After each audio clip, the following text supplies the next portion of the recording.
প্রয়াত গায়ক জুবিন গর্গ সিঙ্গাপুরে স্কুবা ডাইভিং করতে গিয়ে মৃত্যু হয় তাঁর। বয়স হয়েছিল 52 বছর।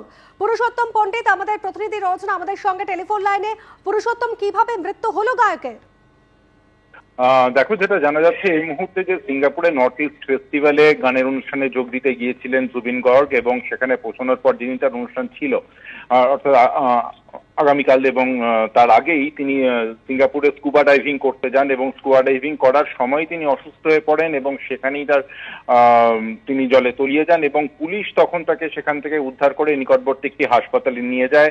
তার চিকিৎসাও শুরু হয়। আমরা যে খবরটা পাচ্ছি এখনো পর্যন্ত যে সিঙ্গাপুরের সেই হাসপাতালে তাকে আইসিইউতেও ভর্তি করা হয়েছিল, কিন্তু শেষ রক্ষা করা যায়নি। জুবিন গর্গ, বিখ্যাত গায়ক, মারা গিয়েছেন সিঙ্গাপুরের সেই হাসপাতালে। এই মুহূর্তে এই খবরটুকুই আমরা পাচ্ছি। তিনি সিঙ্গাপুরে নর্থ ইস্ট ফেস্টিভ্যালে গানের অনুষ্ঠানে যোগ দিতে গিয়েছিলেন এবং স্কুবা ডাইভিং করতে গিয়ে প্রয়াত হয়েছেন। গ্রুপ সি এবং গ্রুপ ডি চাকরিহারাদের ভাতার ওপর অন্তর্বর্তী স্থগিতাদেশের মেয়াদ বৃদ্ধি করল আদালত। 2026 সালের 30 জানুয়ারি পর্যন্ত ভাতা দেওয়া যাবে না, নির্দেশ বিচারপতি অমৃতা সিনহার। আপনাদের মনে করিয়ে দিই, গ্রুপ সির জন্য 25,000 টাকা এবং গ্রুপ ডির জন্য 20,000 টাকা ভাতা নেওয়ার সিদ্ধান্ত নেয় রাজ্য। কথা বলবো, আমাদের সঙ্গে রয়েছেন আমাদের প্রতিনিধি সৌভিক মজুমদার। সৌভিক, এই মামলাতেই মাননীয় বিচারপতি অমৃতা সিনহা এর আগে প্রশ্ন তুলেছিলেন যে কিসের ভিত্তিতেই ভাতা দেওয়া হচ্ছে, তারা কি ঘরে বসে বসেই ভাতা পাবেন? আজ কি বললেন মাননীয় বিচারপতি? দেখো, আজকে শুধুমাত্র এই যে অন্তর্বর্তী স্থগিতাদেশ ছিল, সেই অন্তর্বর্তী স্থগিতাদেশের মেয়াদ বাড়ানো হয়েছে আগামী 2026 সালের 30 জানুয়ারি পর্যন্ত।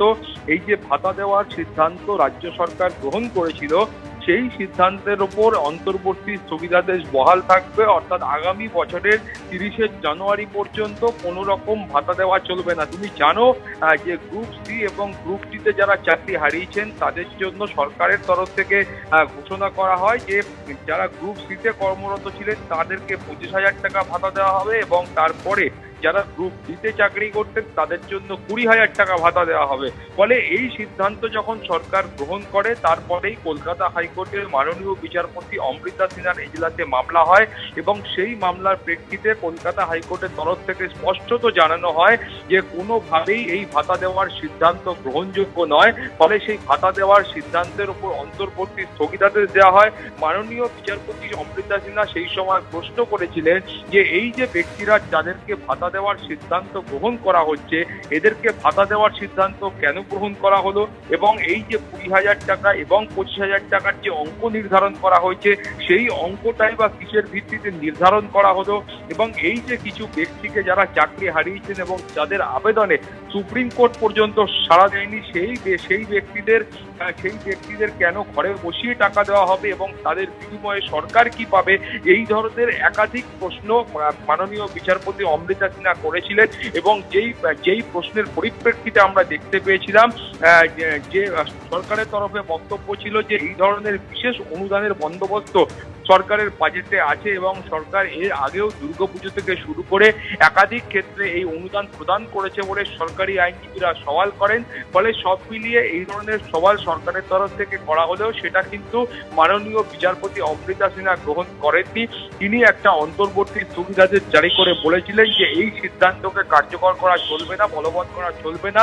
অর্থাৎ গ্রুপ সি এবং গ্রুপ ডির যারা চাকরিহারা রয়েছেন তারা কোনো রকম ভাতা পাবেন না।